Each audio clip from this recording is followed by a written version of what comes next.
Alô, alô, camaradas! Urra! Bom dia, boa tarde, boa noite! Não interessa a hora que você verá, o importante é que estamos nas ondas para mais uma transmissão do canal Guerra Patriótica. Convoco você para começar a avançar junto comigo imediatamente. Imediatamente. Só um minuto.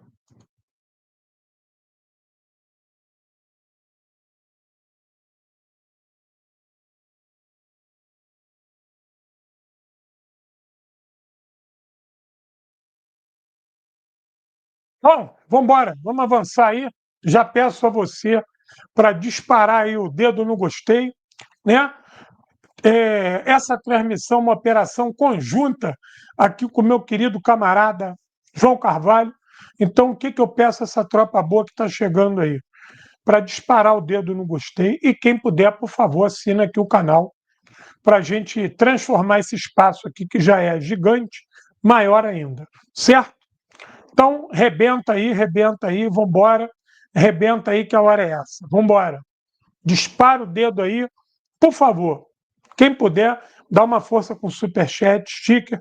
Vocês sabem o trabalho que o João tem gigante. Um, com as bibliotecas. E dois, com esse projeto de construção desse espaço de leitura na tribo indígena.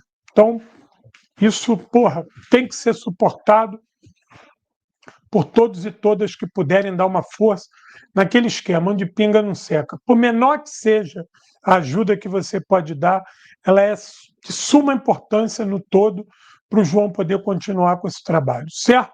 Então, dispara o dedo no gostei. Quem puder, assina o canal aqui do João, dá uma força para o João.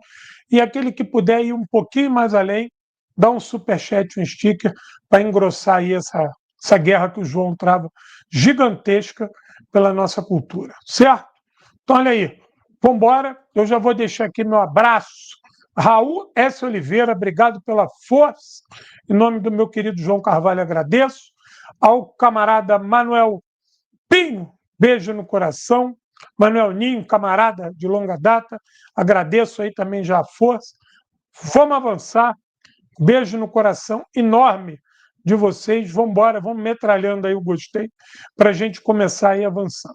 Sobre o meu canal, atualizo vocês que o Google hoje, dentro do prazo, recorreu à justiça, me mandou um link para mim solicitar todos os meus vídeos que estão lá como metadados e pediu 10 dias úteis para poder responder à justiça. Ou seja, a tese, né, de que a defesa da Meta, do YouTube, né,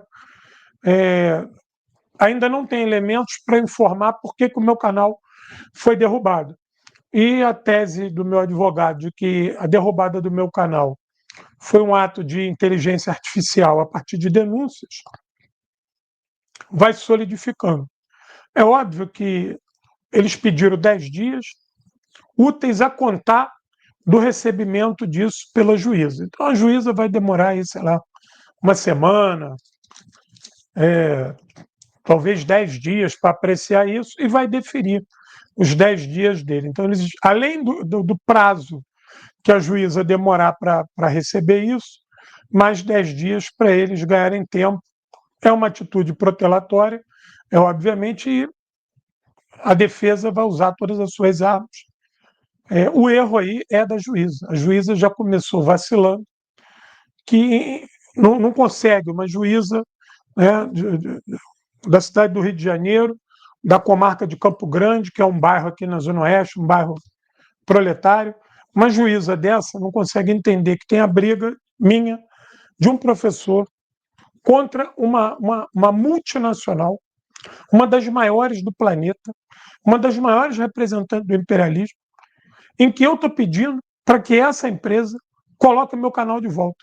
E a juíza ainda tem dúvidas sobre isso, ainda abre para eles se manifestarem e não acolheu o meu pedido de liminar. Eu fico pensando que justiça é essa, né? Que visão de justiça é essa? Que uma juíza não consegue entender que ali tem uma briga de Davi contra Golias e ela pode ser a funda do Davi. E ela se coloca como Pôncio Pilatos, lava as mãos e vou ver. Então, aí a gente vê que falta um pouquinho de nacionalismo no nosso judiciário. Porque uma questão dessa, é óbvio que ela tinha que acatar liminar ao Google. Você expõe de volta o canal dele imediatamente e depois a gente discute o mérito disso para descobrir quem está certo e quem está errado.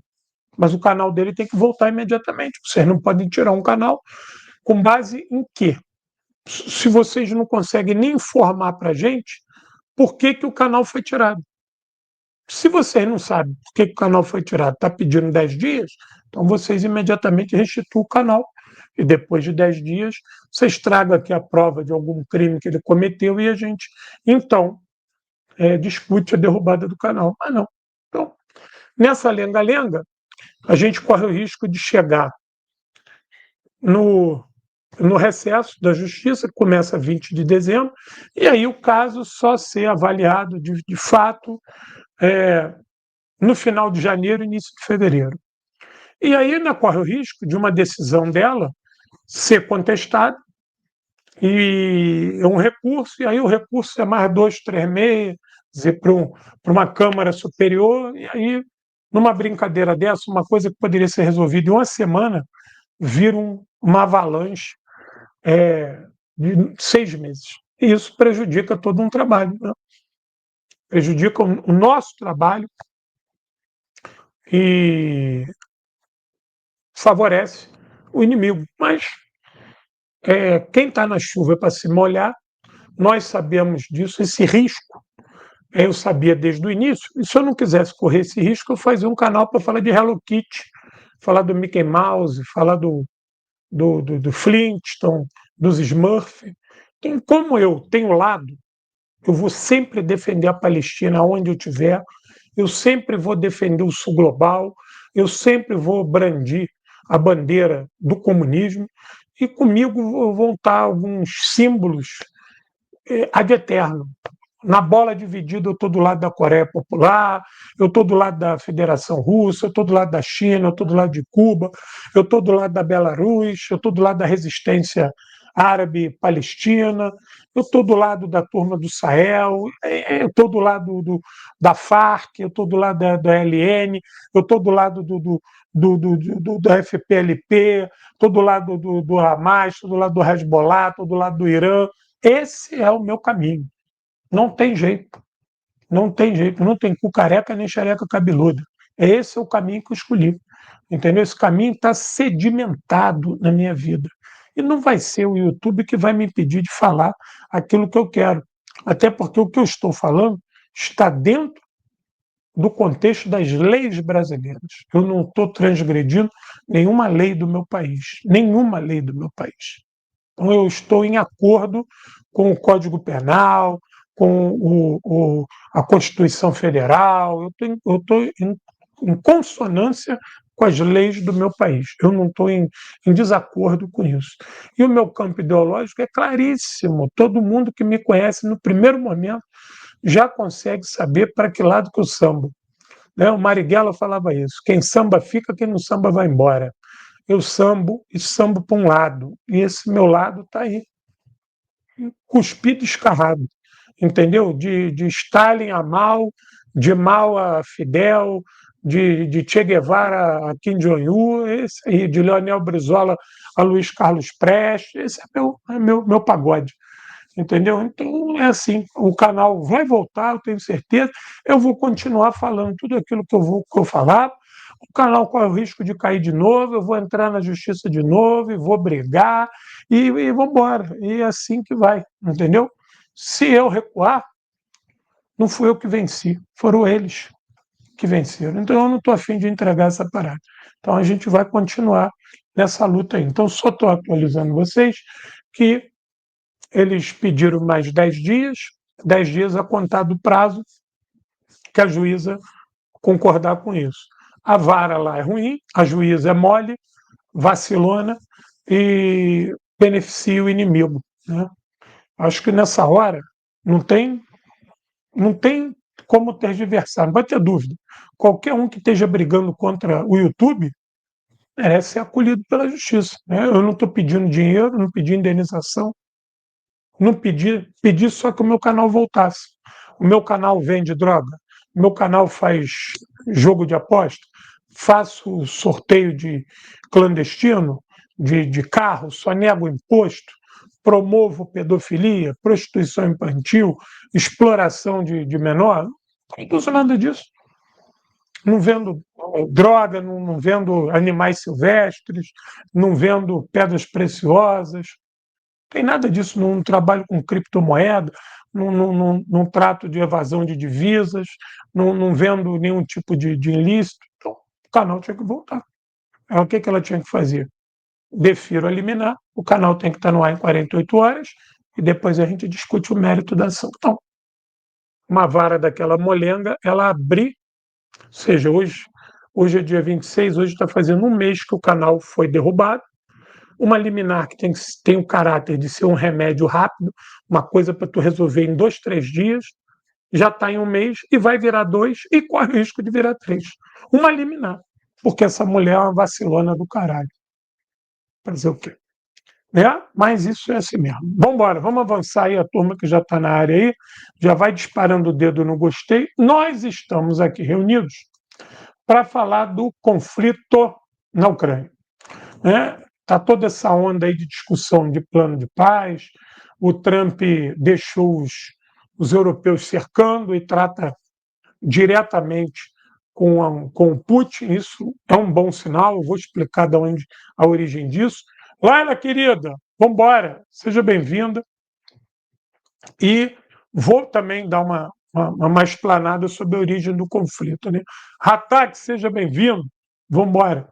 Por quê? Primeiro que tem muita gente nova aqui, e quando esses conflitos na Ucrânia começaram, lá em 2010, que se alastra para 2014, muitos de vocês eram muito jovens aqui, né? Muitos aqui eram jovens demais, não tem nem lembrança do que estava acontecendo na Ucrânia em 2010. Já são 15 anos. Quem está aqui tem 25 anos, tinha 10. Quem tem 30, tinha 15. Então, tem uma névoa, né? De esquecimento, até porque 15 anos é muito tempo, mais de uma década. Né? Adeilson, gostou da minha camisa, né? É do Zorro, entendeu? Eu sou muito fã do Zorro, adoro o Zorro. O Zorro lutava contra o colonialismo espanhol, então eu sou um fã do Zorro. Entendeu? Para o YouTube não vir aqui me censurar de novo, dessa vez no canal do João, eu vim com Z do Zorro. Entendeu? Eu vou falar da guerra da Ucrânia, mas esse Z aqui é do Zorro, para não deixar dúvida. Entendeu? Atenção, inteligência artificial. O Z é do Zorro. O Z é do Zorro. Entendeu? O Z é do Zorro. Então vamos embora. Eu estou com um texto aqui, por quê?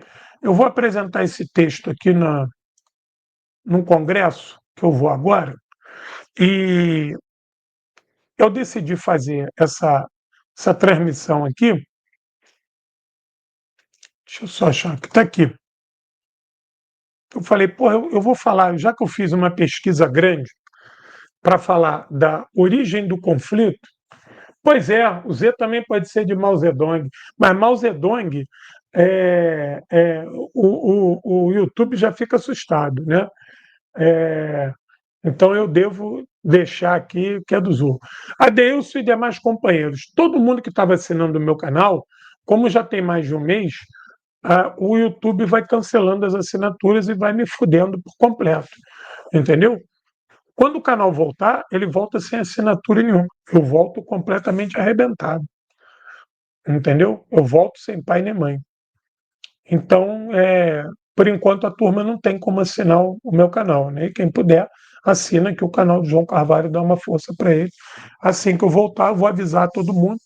Se esse e-mail agora que eles me deram funcionar para mim baixar os meus vídeos, eu vou criar um outro canal para botar meu vídeo. Ô, camarada, o mundo invertido aí do Stranger Things, aqui em casa está uma zona do caramba.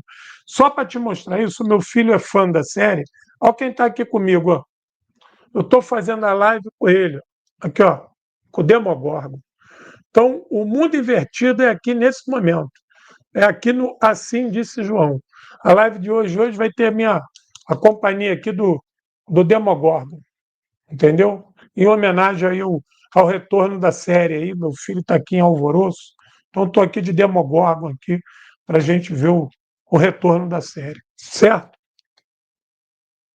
Pois é, quem puder, né, me dar uma força aí com, com Pix, meu Pix continua mesmo naquele pagode, né?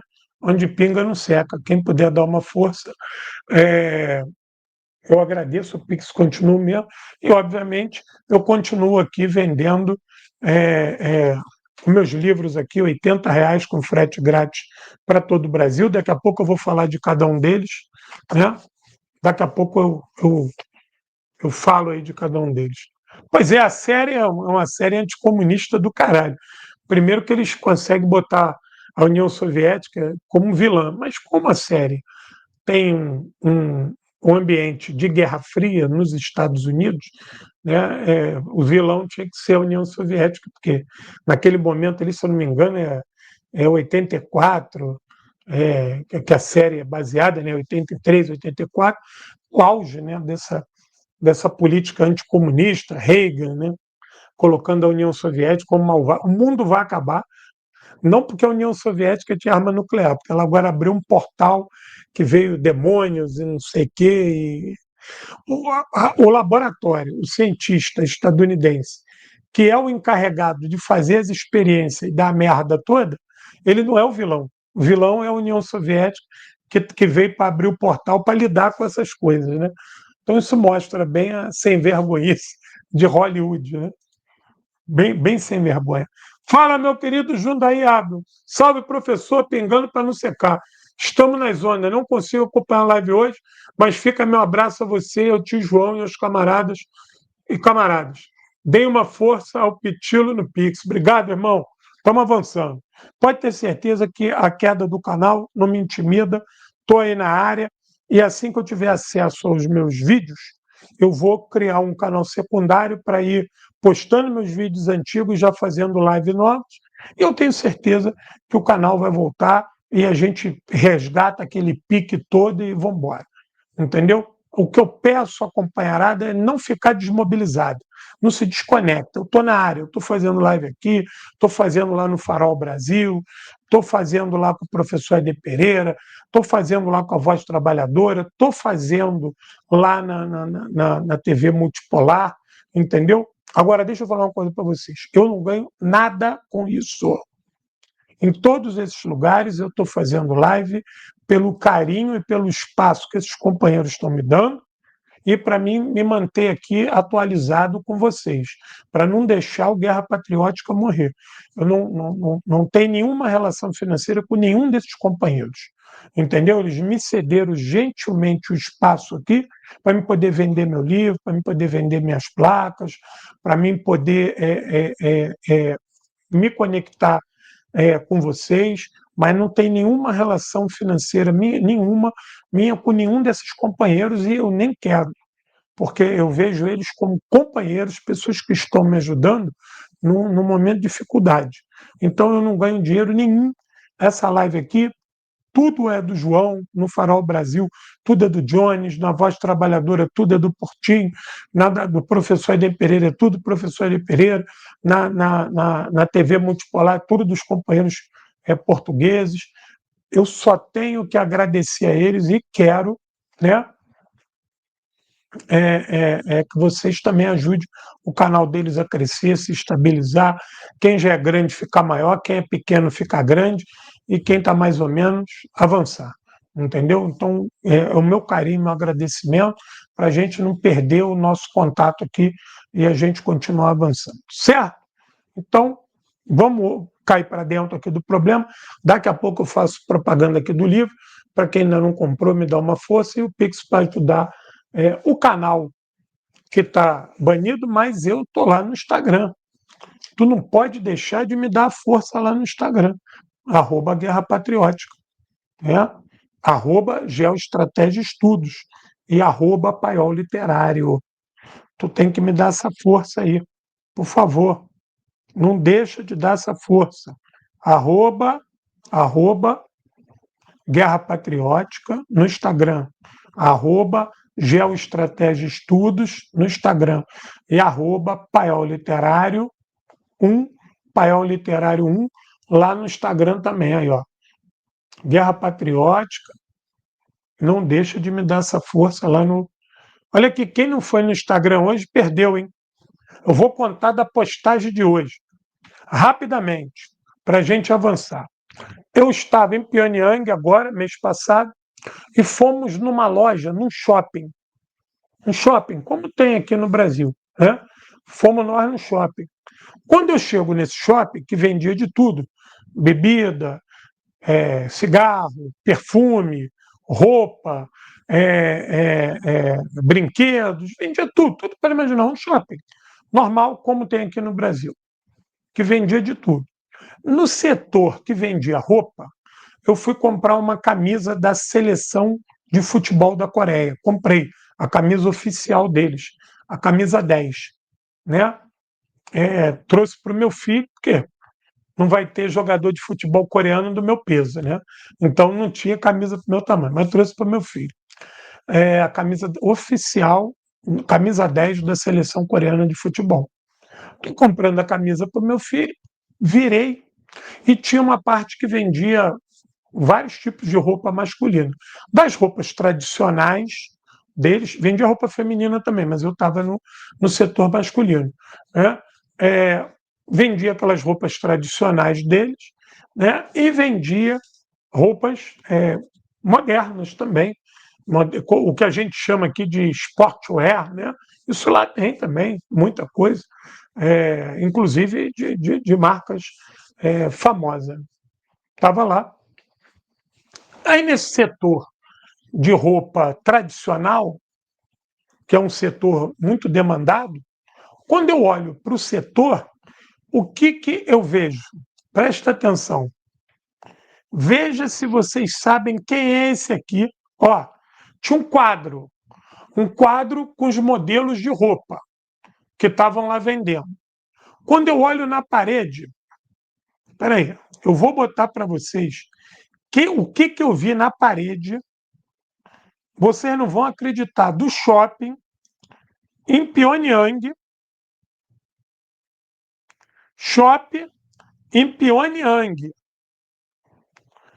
Olha quem eu vejo como modelo de roupa no centro de Pyongyang, na Coreia. Vê se vocês sabem quem é esse cara. De barba. Alguém já descobriu quem é? O cara de barba que está no quadro, na loja, no shopping. Olha aqui, é um quadro. Acreditem se quiser. Quando eu vejo dentro do shopping, ó, aqui está o quadro, né, com os modelos de roupa tradicional. Que eu olho, Dudu e Lucas, exatamente, olha aqui. Inacreditável. Os modelos, entendeu? Os modelos de roupa estavam eles lá. Aí eu, porra, obviamente, que eu comecei a rir. Porra, não acreditei. Falei, pô, não pode ser sério, tem algum truque aí. Aí daqui a pouco eu vejo a chefe das costureiras conversando com eles aí. Porque ela fez a roupa deles no ano passado. E aquilo serviu como modelo. Quando nós chegamos agora esse ano, olha lá o quadro, olha aí a loja, para vocês terem ideia da loja. Está o Lucas e o Dudu. Aí, olha o shopping aí. E aí ela reconheceu o Lucas e falou que gostou tanto da foto que botou ele como modelo do shopping. Acredita nisso? Parece mentira, né? O Lucas Rubio e o Dudu viraram modelos de roupa em Pyongyang. Inacreditável. Inacreditável. Inacreditável isso. Eu fiz essa postagem lá no Instagram. Depois tu vai lá no Instagram para tu ver as fotos melhores, que tá no Facebook também, porque tudo que eu posto no Instagram vai para o Facebook também, entendeu? Porra, então é inacreditável essa história. Se tu não fotografa, né? Se é uma época que tu não tivesse uma câmera para fotografar, eu ia dizer isso aqui, vocês iam falar, pô, é mentira, cara. Esse cara, porra, o Lucas Rubio. E detalhe, o quadro tá lá há um ano. Entendeu? O quadro está lá há um ano, porque foi ano passado que o Lucas foi em abril do ano passado, né? E mandou fazer a roupa lá, né? Mandou fazer a roupa lá. E aí a mulher gostou tanto deles dois com a roupa que fotografou, e como eles, né, não têm feições orientais, ela quis usar eles no quadro também, para mostrar que os turistas estrangeiros e que não são da Ásia, né, também compram a roupa. E compram mesmo, porque a gente tinha pessoas de 30 e tantos países lá, e vários mandaram fazer essa roupa que a gente, aqui no Brasil, conhece como túnica operária. Entendeu? O nome dessa roupa, em português, para a gente, é túnica operária. Quem usava muito essa roupa era o camarada Mao Zedong. Ficou muito famosa nele, mas várias outras lideranças da região usavam essa mesma roupa. Camarada Raul, obrigado pela força. Vamos avançando. Obrigado onde pinga não seca. Vamos avançando aí. E camarada Sebastião, obrigado também pela força. Vamos avançando. Então, podem dar risada que é verdade. Né? O Lucas Rubio e o Dudu são modelos em Pyongyang. E detalhe, a gente foi embora e a gente perguntou para ela quando é que ela se ela iria deixar o quadro lá. Ela falou que sim, sim, que ela achou muito bonito e que aquilo ainda ia ficar um bom tempo lá. Ou seja, Dudu e Lucas são modelos masculinos da moda comunista em Pyongyang, vestidos de túnica operária. Então, essa é hilariante. Essa é hilariante, entendeu? Essa é hilariante. Isso é para gente rir pra caramba. Bom, vamos embora falar da Ucrânia e da origem dos conflitos. Eu estou com um texto aqui, eu vou lendo aqui passo a passo, o texto é meu, eu vou lendo aqui passo a passo o texto e a gente vai discutindo, certo? Então vamos embora. Na verdade, sobre a entrada dos russos na Ucrânia. Muitos no Ocidente datam o conflito na Ucrânia como tendo sido iniciado em fevereiro de 2022, quando, na verdade, ele eclodiu antes, quando o Ocidente começou a querer usar o referido país como um ariete contra a Rússia.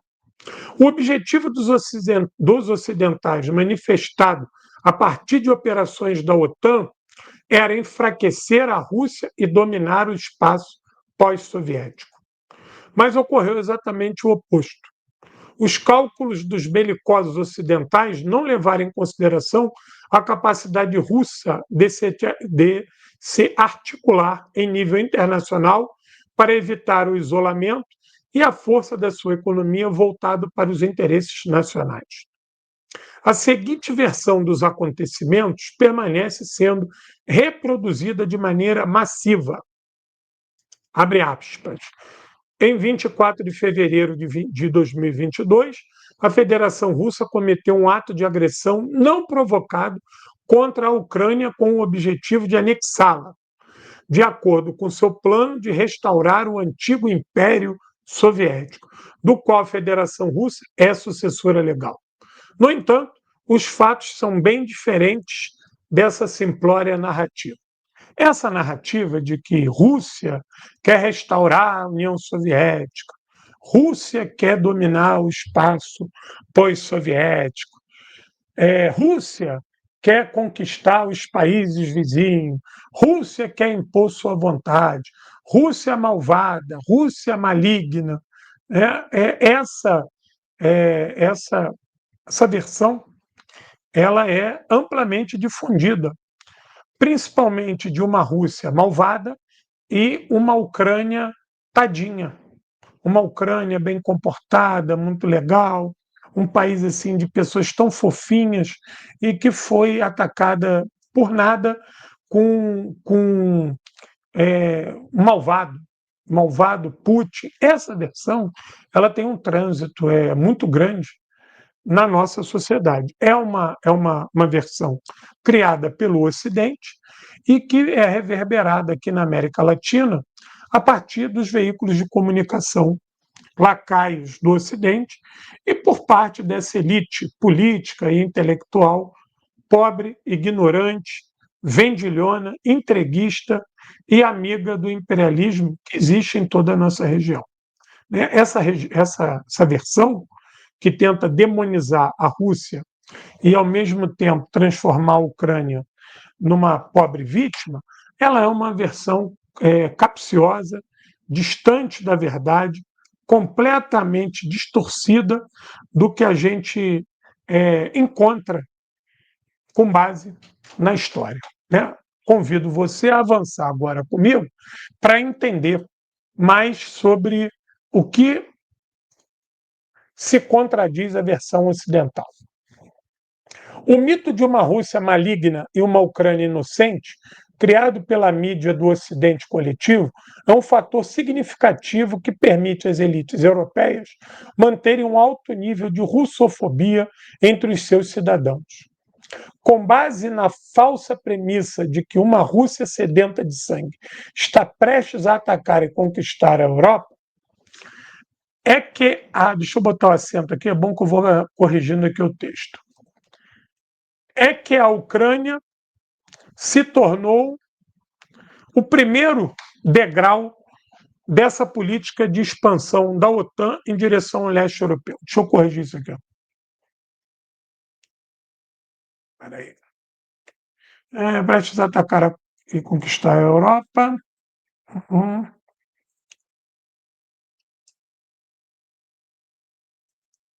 Espera aí. Bom que eu já corrijo o texto. Sedenta de sangue está prestes a atacar e conquistar a Europa. Espera aí.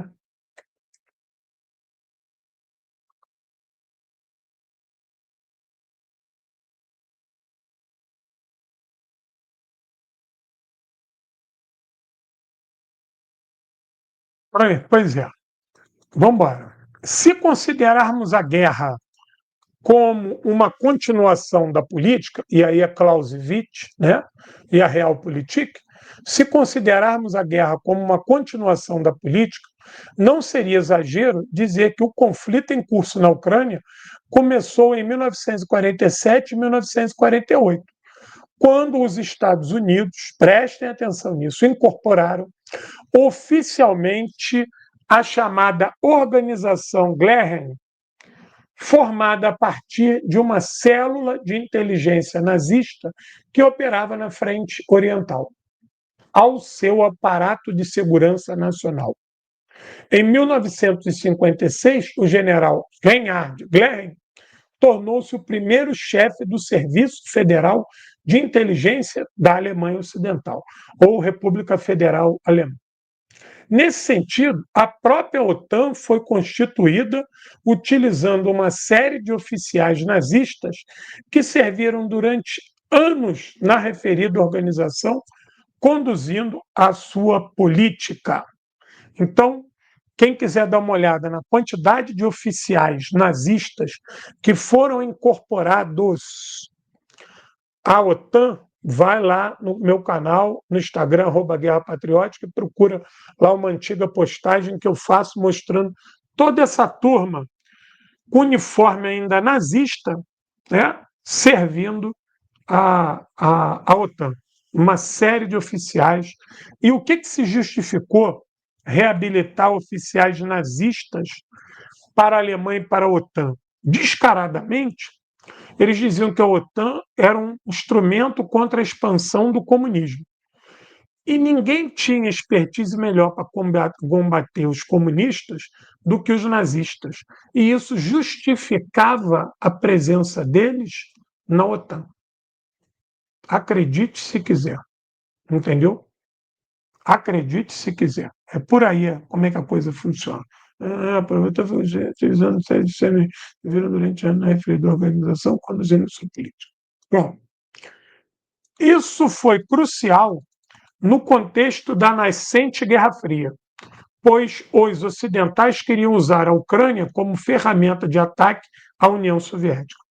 A cooperação com a Organização dos Nacionalistas Ucranianos, leia-se fascistas, estabelecida por meio do grupo Gleher, desenvolveu-se intensamente até 54, quando os soviéticos reprimiram a fase ativa da revolta de Stepan Bandera.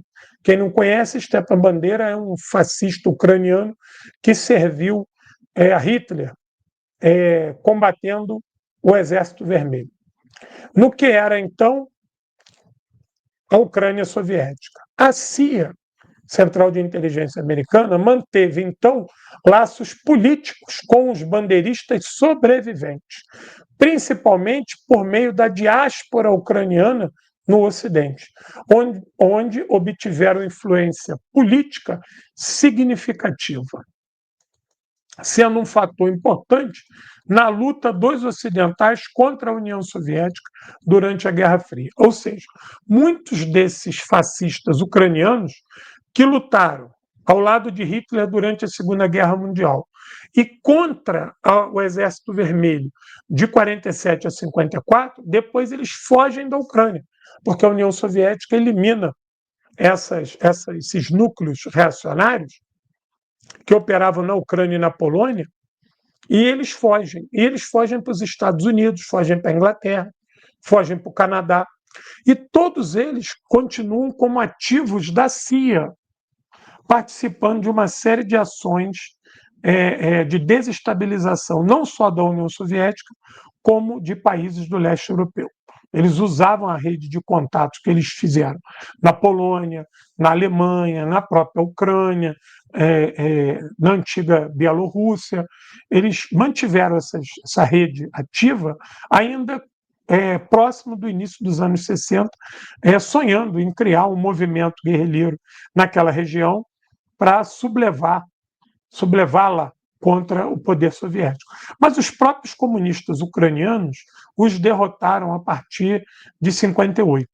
A força do Partido Comunista da Ucrânia era muito grande e eles jogaram a pá de cal nesse projeto. Foi aí que você vai ter uma diáspora e eles vão se espalhar pelo Ocidente, com ênfase Canadá, Estados Unidos e Inglaterra, e vão estar a serviço da OTAN contra a União Soviética. Quase imediatamente após o fim da Segunda Guerra Mundial, os Estados Unidos começou. Deixa eu corrigir aqui. Escrevi começaram.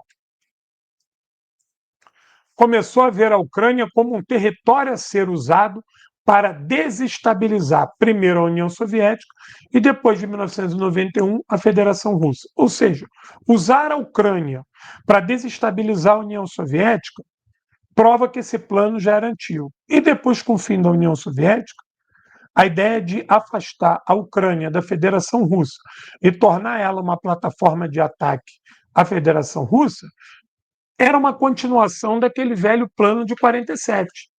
Veja como a turma da OTAN tinha e tem, né, interesses de longa data na Ucrânia. Esse interesse primeiro, a Ucrânia é um grande celeiro de produção agrícola. 2, a sua longa fronteira com a União Soviética permite, com a antiga União Soviética, perdão, com a antiga Rússia Soviética e hoje com a Federação Russa, permite que você crie uma série de ações, né, de desestabilização. E 3, que a quantidade de russos étnicos que vivem na Ucrânia, a ideia era cooptar esses russos étnicos para esse projeto de uma Ucrânia apartada da Federação Russa e inimiga de toda essa cultura russa que se desdobrava para dentro da Ucrânia. Então a ideia era criar uma Ucrânia com uma cultura completamente diferente da sua formação, da sua base, refutando todos os valores russos. Ou seja, é a mesma coisa que a gente queria criar no Brasil, o movimento lusófono, a gente passar a odiar tudo que vem de Portugal. Não faz sentido, porque já começa pelo nosso idioma, já começa pela nossa comida, já começa pelos nossos nomes. Como é que a gente vai odiar Portugal? Como é que a gente vai negar Portugal na nossa vida? Não tem como, é impossível.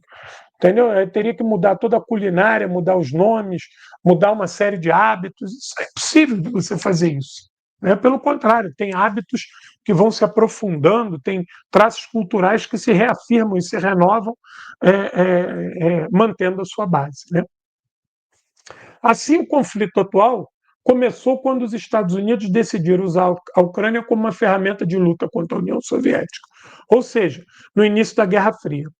Isso foi confirmado pelo processo de desmantelamento da União Soviética, que visava principalmente estabelecer a Ucrânia como uma entidade geopolítica separada da Federação Russa e, em seguida, fortalecê-la significativamente como um contraponto à Rússia na região, tornando a mesma um protetorado do Ocidente coletivo. Vê que a maquinação vem de longe. Essa abordagem utilitarista dos Estados Unidos em relação à Ucrânia, como uma ferramenta para prejudicar a Rússia, manifestou-se novamente em 2004, quando o político de língua russa Viktor Yanukovych venceu a eleição presidencial. Para aqueles que queriam usar a Ucrânia como trampolim para prejudicar a Rússia, essa eleição, deixa eu corrigir aqui, ó. Essa eleição foi inaceitável. Que tá era, mas pode ser, né? Era inaceitável. Portanto, Yanukovych foi acusado de corrupção e fraude eleitoral dentro do esquema do lawfare, o que provocou indignação na sociedade ucraniana, cansada de corrupção e pobreza, levando a uma onda de violência interminável. Como resultado, foi realizado um terceiro turno completamente inconstitucional da eleição presidencial. Dessa vez, o vencedor foi Viktor Yushchenko, um chauvinista ucraniano fanático que foi o primeiro na Ucrânia independente a transformar Stepan Bandeira, líder da Organização dos Nacionalistas Ucranianos, oficial da Wehrmacht e colaborador de Hitler, em herói nacional. Essa figura aqui, o Yushchenko, esse é um reacionário de marca maior, um fascista acelerado, doente. E esse filho da puta, ele recebia grana direto da Inglaterra. Ele era um cara que ele era financiado pela Inglaterra. E depois ele passou a ser financiado pela Casa Branca. E foi ele que reabilita Stepan Bandeira, transforma Stepan Bandeira em herói. Aquele shopping center que tem lá em Kiev, que tem a estátua do Stepan Bandeira, foi construído na época dele. Foi com ele que esses Batalhão Azov, setor à direita, essa turma começou a botar insígnias fascistas no ordenamento social daquela Ucrânia. Foi com ele que essa turma, inclusive a construção teórica mentirosa, né, de que o Stepan Bandeira lutou contra os nazistas e contra os soviéticos. É mentira. Stepan Bandeira ele era parte da SS Galizia. Ele era homem de Hitler na Ucrânia e ele foi armado e equipado para lutar contra os soviéticos.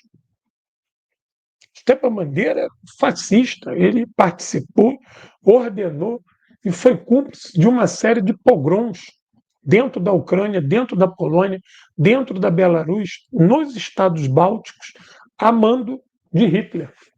Isso é um canalha da pior espécie. E esse cara retorna a partir dessa vitória desse canalhocrata a soldo inglês e estadunidense. Certo? Vamos embora.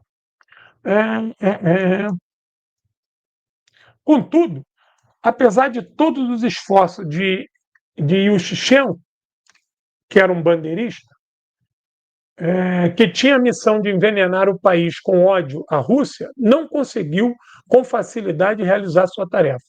Para surpresa da OTAN, em especial os estadunidenses, Viktor Yanukovych venceu as eleições de novo, as eleições presidenciais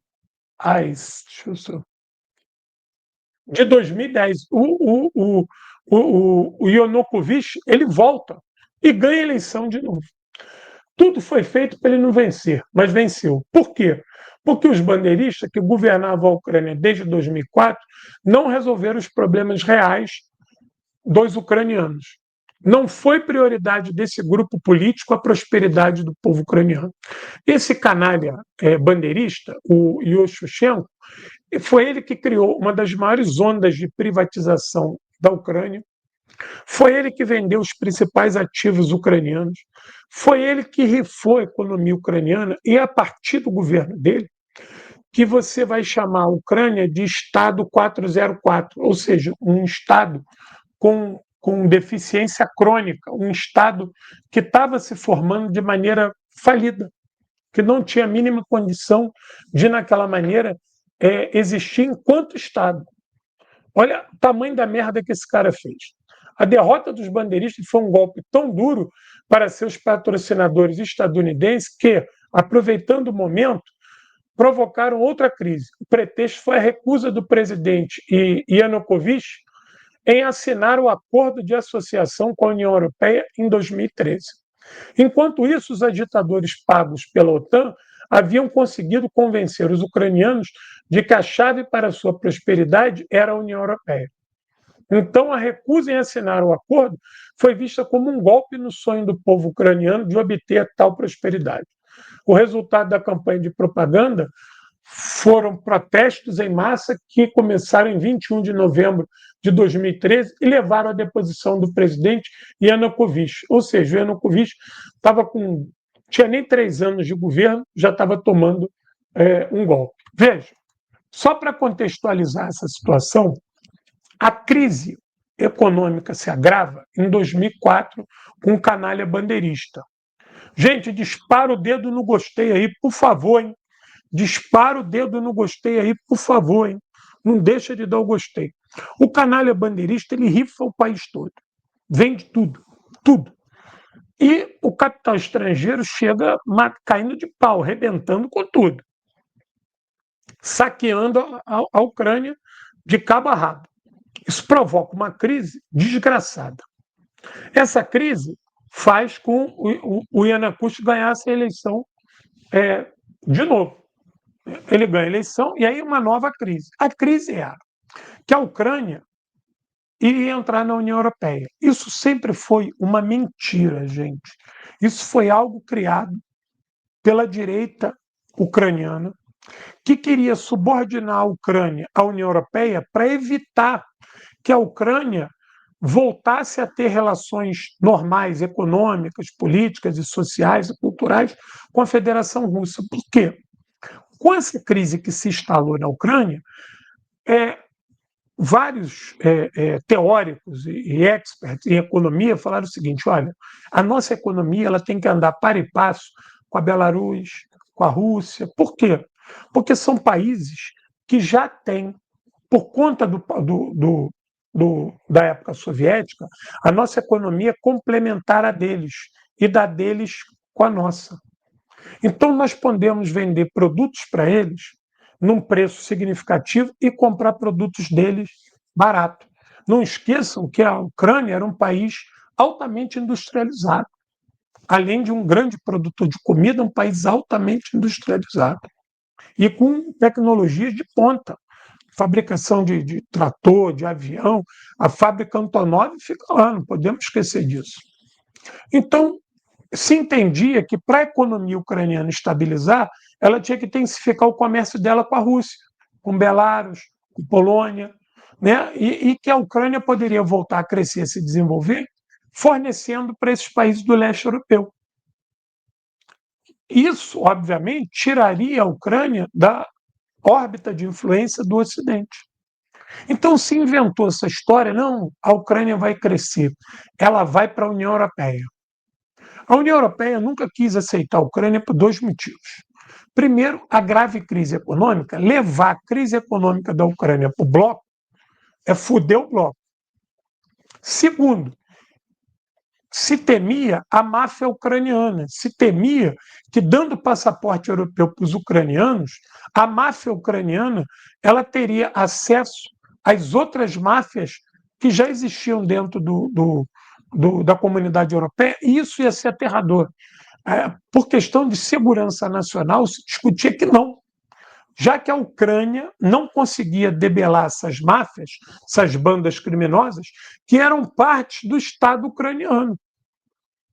Então, aqueles magnatas ucranianos, todos eles envolvidos com o banditismo, tráfico de heroína, ópio, pedras preciosas, né, venda de petróleo, combustível ilegal, que pode imaginar, tinha dentro da Ucrânia. E tinha o beneplácito do Estado ucraniano, porque essa turma estava dentro do Estado, por quê? Porque essa turma ajudou no processo de privatização de tudo. Foi o dinheiro, em parte, o dinheiro criminoso, que pagou essas privatizações fantasmas, que entregou o capital ucraniano na mão dos europeus a preço de banana. Isso é uma parte. Então a União Europeia nunca quis. Ela avançou na discussão, mas vários países membros da Ucrânia, da União Europeia, não queriam a Ucrânia. A discussão retoma quando o cara lá pró-Rússia ganha a eleição. Aí se fala o seguinte, não, agora a gente tem que aceitar. E aí a União Europeia voltou a jogar com essa conversa de que a Ucrânia poderia ser aceita no bloco desde que ela se desligasse da Rússia. E aí a classe média ucraniana, que estava passando um sufoco do caralho, viu que países como Portugal e Espanha estavam tendo um nível de desenvolvimento dentro do bloco europeu e falaram, bom, se Portugal e Espanha, que eram uns patinhos feios, né, Itália, Grécia, Irlanda, esses países eram patinho feio e estão se dando bem, porra, a gente vai entrar lá e vai se dar bem também. Nós vamos ter passaporte europeu, a gente vai poder ir para a França, para a Inglaterra. A turma da imigração já pensou nisso, e mais, também teve uma turma honesta que pensou que, em pé de igualdade dentro do bloco europeu, que isso traria ganhos econômicos para a Ucrânia. Então, o Yanukovych, o que ele falou? Porra, para mim entrar na União Europeia, eu vou ter que entregar para a União Europeia o pouco que sobrou da Ucrânia. É entregar a chave da casa, é tudo. Já levaram os móveis, agora eu vou entregar a chave. E ele percebeu que com os russos não tinha nada disso. Com o russo, ele teria um comércio no esquema do ganha-ganha. Pelo contrário, os russos iam até ajudar ele a comprar os móveis de volta. Não precisava entregar nada. Então ele, de maneira pragmática, ele fala, não, eu estou fora desse acordo com a União Europeia, que esse pacto com a União Europeia, eles entram com a corda e eu entro com o pescoço. Eu vou fornicar a economia do país. Esse cara era um cara até responsável nesse sentido. Era um cara de direita, mas um cara responsável nesse sentido. Então ele dá uma trava. Só que já estava tudo armado para, a partir da negativa dele, se criar um movimento de que a Ucrânia não estava entrando na comunidade europeia porque a Rússia estava patrocinando, estava influenciando pessoas no governo ucraniano para evitar isso, porque a Rússia queria remontar a União Soviética e queria começar dominando as riquezas ucranianas e escravizando o povo ucraniano. Começa toda uma discussão de que a Ucrânia já havia lutado contra a Rússia, que Stepan Bandeira tinha lutado contra o domínio russo de invadir a Ucrânia e o caralho. Então começa toda uma agitação nesse sentido. Isso aí vai confluir no quê? Na Euromaidan. Quando a gente fala da revolta lá da Euromaidan, é por causa da União Europeia e aquele clímax de manifestação na Praça Maidan em defesa da União Europeia, que vai virar o Euromaidan. Mas a União Europeia nunca fez sinais, nunca emitiu sinais concretos de que queria realmente a Ucrânia no seu bloco. Naquele momento, os bandeiristas tomaram o poder absoluto na Ucrânia. Seus objetivos, e eles não faziam segredo disso, era privar a população de língua russa dos seus direitos políticos e expulsar imediatamente qualquer manifestação da cultura russa da Ucrânia. Da noite para o dia, tudo que estava ligado à Rússia tornou-se alvo de repressão. A reação foram protestos da população de língua russa, que foram brutalmente reprimidos pelos militantes bandeiristas. Em 2014, os bandeiristas, com a mesma brutalidade do massacre de Volhynia, quando os fascistas alemães e ucranianos mataram mais de 100 mil poloneses em 1943, mataram 48 russos só em Odessa. Mais mortes de russos aconteceram em Mariupol, Donetsk e Lugansk. A partir desse momento, a via política de paz e concórdia na Ucrânia foi extinta pela ação direta da Casa Branca. Esse foi o ponto que deu início à fase ativa do conflito, do atual conflito.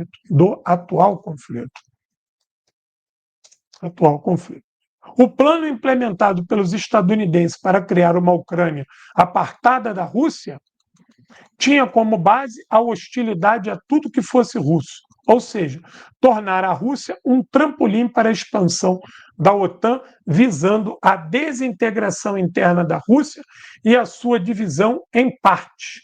Para esse fim, em 1994, uma crise foi provocada na Chechênia, onde ucranianos adeptos do culto à Stepa Bandeira lutaram ao lado de combatentes chechenos contra a Rússia, de modo que ela entrasse em declínio e nunca mais pudesse desafiar o Ocidente, como aconteceu com a União Soviética. O que aconteceu em 24 de fevereiro de 22 é retratado pela propaganda ocidental como prova da falta de vontade dos russos em coexistir pacificamente com seus vizinhos. No entanto, vale lembrar que foram os russos que salvaram a paz na Ucrânia após o golpe sangrento de fevereiro de 2014. Estamos falando da Euromaidan. Assim, lançaram as bases para o Acordo de Minsk II, fevereiro de 2015, que visava por fim ao conflito no leste da Ucrânia, preservando a integridade territorial da Ucrânia, com exceção da Crimeia, que foi incorporada à Federação Russa em março de 2014, em troca da concessão de autonomia interna à população de língua russa. Ou seja, a Rússia não invadiria nada, não teria nenhum conflito com a Ucrânia, mas a Ucrânia teria que dar autonomia para o povo de língua russa dentro dos territórios ucranianos. Desde então, a Rússia cumpriu todas as suas obrigações, ao contrário dos representantes ocidentais na Ucrânia, que tomaram o poder como resultado de um golpe de Estado. Nesse sentido, ficou claro nas declarações de uma série de líderes ocidentais que os acordos de Minsk, aqueles que a Federação Russa lutou para cumprir, nunca foram levados a sério pelo Ocidente coletivo. A líder alemã Angela Merkel reconheceu isso abertamente em uma entrevista ao Der Spiegel, em novembro de 2022, afirmando que, durante as negociações de Minsk, ela ganhou tempo que a Ucrânia pôde usar para repelir melhor o ataque russo. Suas palavras foram confirmadas pelo ex-presidente francês François Hollande e pelo antecessor de Zelensky, Petro Poroshenko. A Rússia estava preparada para implementar integralmente os acordos de Minsk, mas, para o outro lado, assiná-los era apenas uma manobra tática temporária para reconstruir o exército ucraniano e adequá-lo aos padrões da OTAN, de modo a poder combater os rebeldes em Donbás. Assim, o único que realmente tentou alcançar a paz por meio dos acordos de Minsk foi Vladimir Putin. Veja, os acordos de Minsk eles foram sabotados duas vezes pelo Ocidente, tanto o acordo de Minsk I quanto o acordo de Minsk II. Eles nunca foram levados em consideração pelo Ocidente, nunca. E aí a gente tem que pesar quando a gente reclama assim, que a Rússia atacou, que a Rússia fez isso. Por favor, leve em consideração o passado, leve em consideração as operações passadas. que tornaram possível esse clímax belicoso e fascista na Ucrânia. Gente, um segundo que eu vou só pegar uma água, que eu estou de bico seco. Enquanto isso, vai disparando o dedo no gostei, que eu vou só pegar uma água aqui.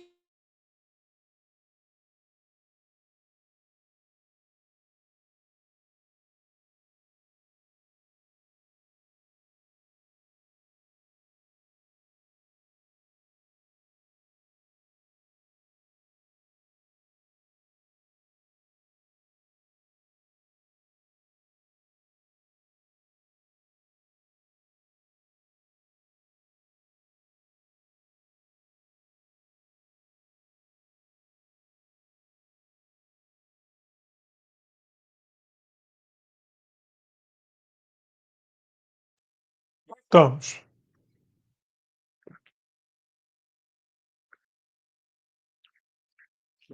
Vambora, valeu a água. Vou retomar aqui a leitura. A dimensão total dessa traição tornou-se evidente no outono de 2021, quando os russos acusaram os alemães e franceses, signatários dos acordos de Minsk, de não estarem dispostos a implementá-los. Sem ver qualquer sinal de boa vontade por parte deles, Moscou também rejeitou os acordos de Minsk e propôs uma nova fórmula de paz baseada em um tratado que estabelecesse um sistema de segurança europeu. O lado russo preparou duas propostas de acordo, uma para os Estados Unidos e outra para a OTAN, e as apresentou em 17 de dezembro de 2021. As propostas, entre outras coisas, exigiam o fim da expansão da OTAN para o leste e a retirada das forças da OTAN dos países que aderiram à aliança após 1997. Além disso, também exigiam um acordo sobre a não proliferação de armas ofensivas de longo alcance perto das fronteiras da Rússia e um limite para o número de mísseis médios e curto alcance lançados de terra. Essas propostas foram ignoradas solenemente pelo Ocidente. A Rússia não pediu muito, pediu que tirassem armas da sua fronteira. Eu acho que isso não é pedir muito. Apesar do comportamento claramente descarado e cínico dos países ocidentais, em janeiro e fevereiro de 2022, a Rússia tentou negociar a desescalada do conflito e estabelecer a paz com o lado ucraniano. As negociações continuaram formalmente até o início da operação militar especial, mas o lado ucraniano apenas fingiu em concordar com o processo de negociação. Kiev queria apenas ganhar tempo e, em fevereiro de 2022, começou a concentrar ativamente suas tropas no Donbás, em Donbás. Não, em Donbás. No início da operação militar russa, Kiev havia conseguido concentrar entre 60 e 80 mil soldados na região. 10 dias antes da entrada do exército russo em Donbás, os ucranianos iniciaram um intenso bombardeio de artilharia contra os territórios controlados pelos rebeldes. Nessa situação, a Rússia decidiu que não tinha outra escolha senão lançar uma operação militar especial. O que exatamente... Peraí. Sumiu aqui, peraí. O que exatamente é uma operação militar especial? Os russos não queriam conquistar a Ucrânia. Eles queriam que a Ucrânia se sentasse à mesa de negociações. E funcionou. 6 dias após o início da operação militar especial, uma delegação ucraniana partiu para negociações em Gomel, em Belarus. 3 rodadas de negociações ocorreram ali. Depois, as conversações foram transferidas para Istambul, na Turquia. No início de abril, um memorando oficial foi assinado na capital turca. Este memorando constituía uma proposta de tratado de paz, segundo a qual a Ucrânia, em troca da garantia dos direitos da população de língua russa, recuperaria os territórios ocupados pelas tropas russas, naturalmente sem a Crimeia, que já havia se tornado oficialmente parte da Federação Russa. Com quase tudo já encaminhado e um consenso reinando, Os russos, num gesto de boa vontade, retiraram suas tropas de Kiev, Chenichile e Sani. Mas o então primeiro-ministro. Cadê meu cursor aqui? Aqui. Primeiro-ministro britânico Boris Johnson, que, como se descobriu, havia recebido um generoso suborno de um fabricante de drones de combate, no caso Christopher Airborne, chegou urgentemente a Kiev e convenceu Zelensky a dizer não. A atual fase do conflito militar é consequência dessa recusa. Todos se lembram apenas da entrada das tropas russas em território ucraniano em 24 de fevereiro de 22. E essa data é considerada o início do conflito militar, quando, na verdade, ele começou muito antes. Devemos compreender e reconhecer que a crise atual se arrasta desde que o chamado Ocidente coletivo começou a usar a Ucrânia como instrumento para prejudicar primeiro a União Soviética e depois a Rússia. Vejam que eu enumero aqui uma sequência de eventos, né? Uma sequência de eventos que eles não aparecem na mídia. Eles não aparecem na mídia. Quando eles aparecem, eles parecem soltos, como se eles não fizessem parte de uma sequência de acontecimentos que precipitou o conflito atual. Mas eles são ignorados, né? A mídia e os liberais, eles ignoram isso. A colaboração dos militares ocidentais com nazistas ucranianos data da Segunda Guerra Mundial, quando esses nazistas usavam o nome fantasia de nacionalistas.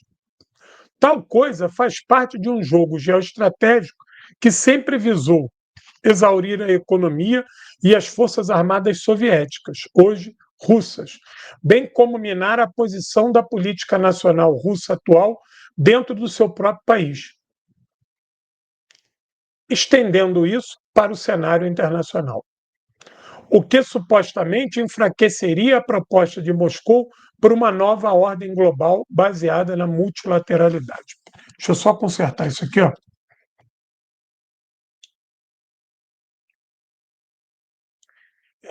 Bem como minar a posição da política nacional russa atual dentro da política.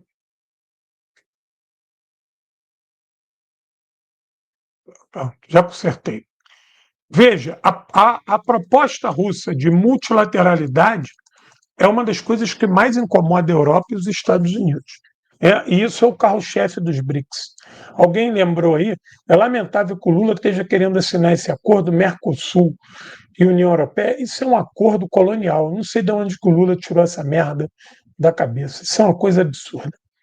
Em suma, ele tem o BRICS, que é um caça. Aí ele quer inventar essa merda com os europeus, que é um teco-teco. Entendeu? Não sei, tem coisa do Lula que acho que nem a Janja explica. Em resumo, trata-se de desestabilizar a situação interna da Rússia, mantendo simultaneamente vários focos de tensões em suas fronteiras. Iniciar o conflito na Ucrânia foi um aspecto fundamental dessas ações, que também foram realizadas no Cáucaso e na Ásia Central. Assim, a crise ucraniana é um elemento é parte de um elemento estratégico de um plano de longo prazo, implementado com os objetivos claros de levar a OTAN para o leste, para criar estabilidade nas fronteiras da Rússia, especialmente nos antigos territórios soviéticos, a fim de enfraquecê-lo ou, como muitos dizem, levar à derrota estratégica de Moscou a partir de conflitos regionais múltiplos, disfarçados de lutas democráticas contra o expansionismo russo. O conflito ucraniano ele foi produzido para escalar ao máximo possível, a ponto de produzir um colapso econômico total da Rússia, a partir da combinação das sanções engendradas nos últimos anos, aliadas aos gastos militares russos. Essa crise econômica total, por sua vez, buscava o colapso das estruturas sociais russas, agravadas por um suposto isolamento político internacional. Isso era necessário para replicar em Moscou o que aconteceu em Kiev em 2014. Para esse fim, os ocidentais da OTAN montaram uma espécie de armadilha ucraniana para a Rússia, garantindo a militarização do país e a sua transformação em um grande laboratório de guerra. Os estadunidenses queriam desestabilizar a situação a tal ponto que os russos fossem às ruas e derrubassem Vladimir Putin. Na visão deles, isso seria possível arrastando a Rússia para um conflito com a Ucrânia, o que inevitavelmente levaria ao colapso da economia russa. Essa foi a estratégia de longo prazo desenvolvida imediatamente após a Euromaidan de 2014. Contudo, a estratégia de derrotar a Rússia arrastando-a para uma guerra falhou completamente. A Federação Russa está mais forte hoje do que jamais esteve em sua história pós-soviética. Se o objetivo do conflito na Ucrânia era exaurir a Rússia ao máximo, ocorreu exatamente o oposto. Isso foi percebido pelo presidente dos Estados Unidos, Donald Trump, que, avaliando a situação de forma realista, percebeu que o continuar do conflito está tendo efeito contrário ao seu objetivo inicial. Longe de ser um pacifista ou alguém que busca justiça, Trump precisa colher bônus para a sua política interna e expandir o comércio do seu país.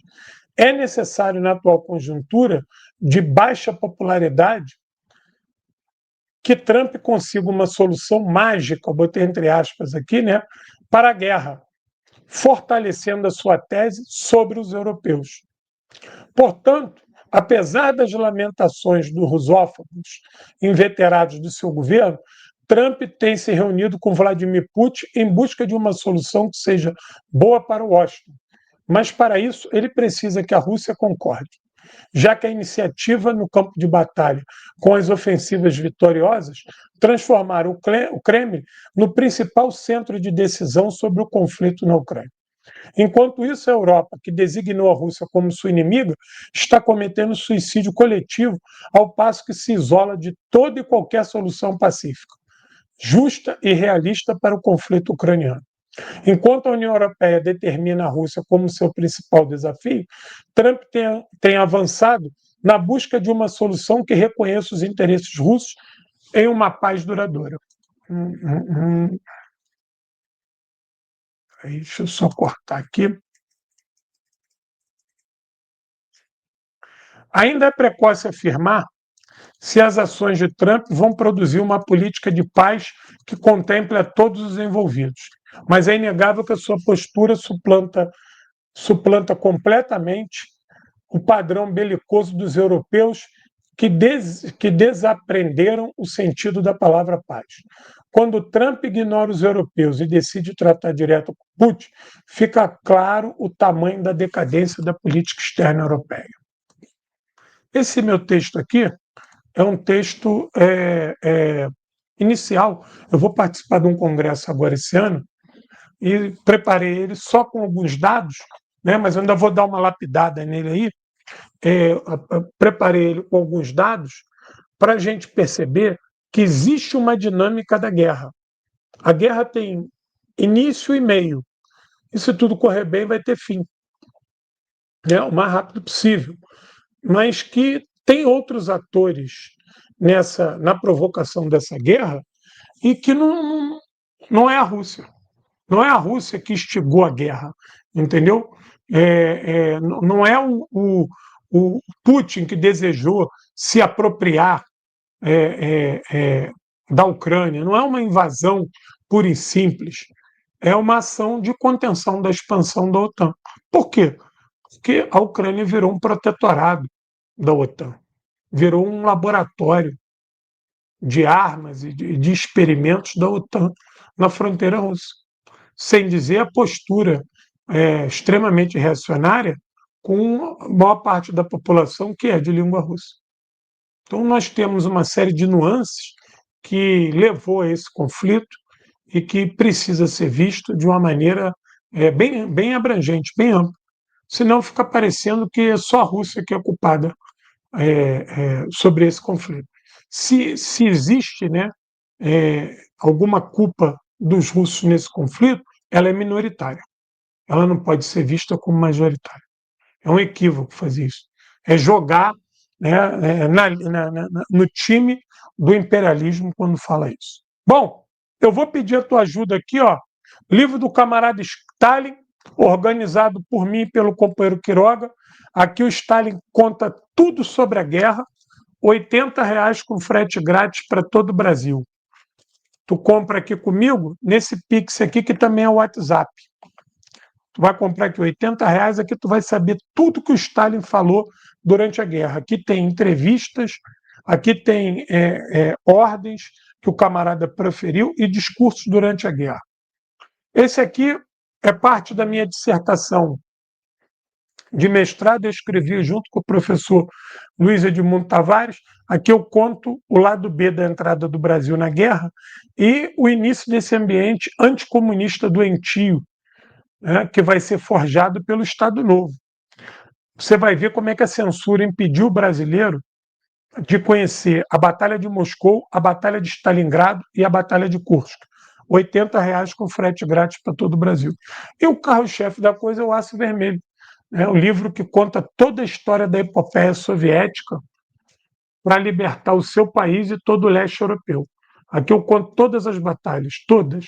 Né? Esse livro aqui foi premiado pelo governo russo e é o primeiro livro escrito por um brasileiro sobre o Exército Vermelho. Então está aqui, ó, Aço Vermelho e os Segredos da Vitória Soviética na Segunda Guerra Mundial. Se você comprar os 3 livros, R$ 240, frete grátis, e você escolhe uma placa para levar de brinde. Qualquer placa lá, vai lá no meu Instagram, @Guerra Patriótica, que você vê as placas, certo? Aí está o Pix para você ajudar esse ínclito professor que está sem canal, mas em breve voltaremos. E aí nesse Pix aí, ele também é o WhatsApp, e você fala comigo para comprar os livros e a placa, certo? Então, conflito na Ucrânia, ele tem início e meio. E os Estados Unidos e a União Europeia estão envolvidos nele até o último fio de cabelo. E ele se tornou importante para a Federação Russa, não só para que ela protegesse seus cidadãos, mas também protegesse as suas fronteiras. Então não te deixes enganar com essa história de Rússia querendo reconstruir União Soviética, Putin imperialista. Por favor, me poupe desse tipo de coisa e vocês que estão aqui me ouvindo, são pessoas inteligentes, não vão dar essa vacilada. Entendeu? Não vacila. O conceito de imperialismo é outro. Não abarca a Rússia. Por favor, não entra nessa, que é outra seara. Que nem eu vejo as pessoas falando de China imperialista, meu Deus do céu, dá até dor no tipo. Camaradas, eu agradeço o carinho, dispara o dedo no gostei, não deixa de disparar o dedo no gostei. Eu estou recuando agora, mas amanhã eu estou de volta aqui no João Carvalho para a gente meter bronca e mais um bate-papo. Não deixa de dar o gostei, estou recuando, beijo no coração, hurra!